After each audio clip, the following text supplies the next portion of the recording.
Oui, mais Aziza, merci d'être avec nous. Vous êtes hydrologue. Moi, franchement, ces chiffres, ils ne me disent strictement rien. C'est beaucoup, la quantité d'eau qui est tombée hier sur cette région. Oui, effectivement, quand il tombe 100 mm de pluie, c'est 100 litres par mètre carré. Donc, il faut imaginer une demi-baignoire par mètre carré qui tombe un peu partout et qui va chercher son chemin sur le territoire, qui va en général prendre les axes d'écoulement préférentiels et puis rejoindre les ruisseaux, les rivières et puis les fleuves. Mais il faut imaginer que c'est tout un territoire dans son ensemble qui réagit directement à cette sollicitation pluviométrique.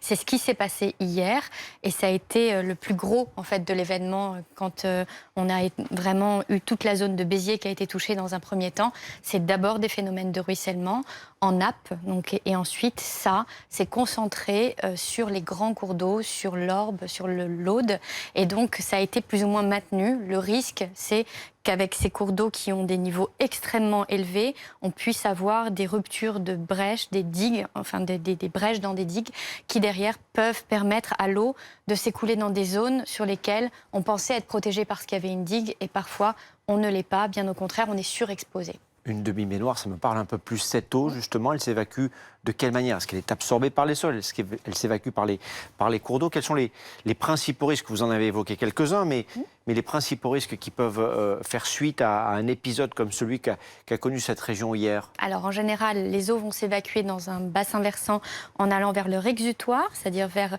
l'écoulement privilégié qui va être du fleuve directement sur la mer. Le problème, c'est que lorsqu'on a ce type d'événement et de situation dépressionnaire sur la Méditerranée, on a des vents de sud-sud-est qui vont venir contrer les écoulements, puisque le vent va venir à contrario, à l'inverse en fait de l'écoulement de l'eau qui ne peut plus s'effectuer. Et donc en fait, c'est comme si vous mettiez un bouchon dans une baignoire et que vous laissiez la propagation de l'onde de crue se faire de l'aval vers l'amont.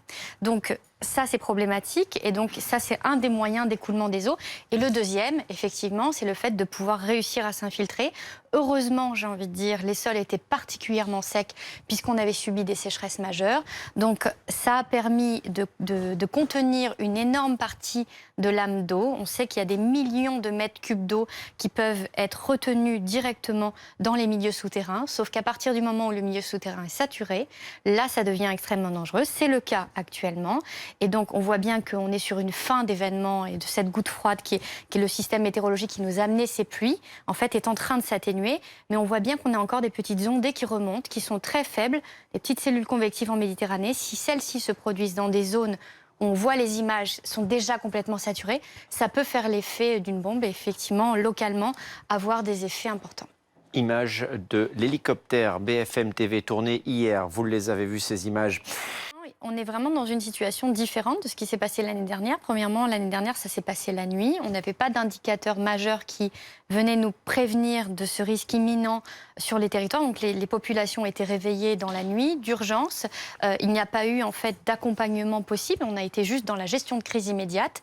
Et donc là, ce n'est déjà pas le cas parce qu'on avait effectivement vu venir l'événement et dans sa globalité, on l'a suivi et surtout les pluies sont arrivées principalement en début de matinée, très tôt, puis ensuite se sont poursuivis dans la matinée.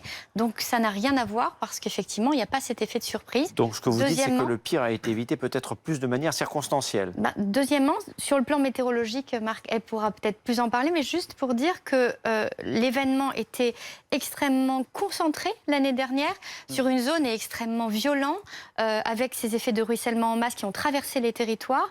Là, ici, c'est un peu différent et le maximum de pluie est tombé en mer.